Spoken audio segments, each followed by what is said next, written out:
And this is just a little bit of information here on some of the chains we've talked about for the better part of a year and a half in some cases and the full 3 years in the other two.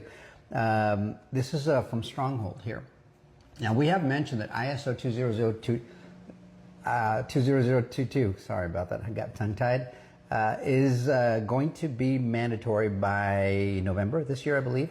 And so any bank that wants to do business should be speaking that language, I guess, to be relevant, right? I mean, if you haven't adopted the language yet and gotten ready, technologically speaking, you're out of the loop is what's going to end up happening. And I mean, you can probably be a bank, but you're not going to be able to be competitive.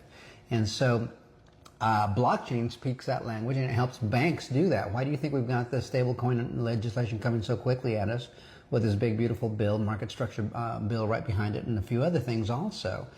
They're racing to get ready because this is coming, guys. Now, here is a little bit of an announcement from the people over at Stronghold, and we have talked about them in the past. And it says Stronghold XRP and XLM will directly benefit from the adoption of ISO 20022. Of course, naturally they will.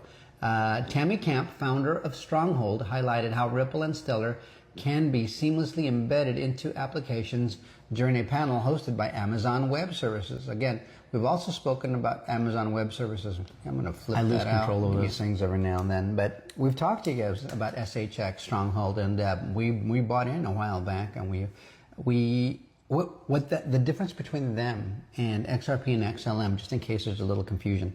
XRP, I believe, will handle the large volumes of money around the world. Derivatives, bank-to-bank transfers, nation-to-nation transfers, those really large amounts of money. And XLM will be more of the kind of money that you and I spend at the grocery store, cutting our hair, entertainment, buying clothes, all that kind of stuff. So where does Stronghold fit into any of that? Well, blockchains can speak ISO 20022, and they can interact and do cross-border payments like XRP and XLM are built to do. But Stronghold is that little piece, that consumer interface is what that is.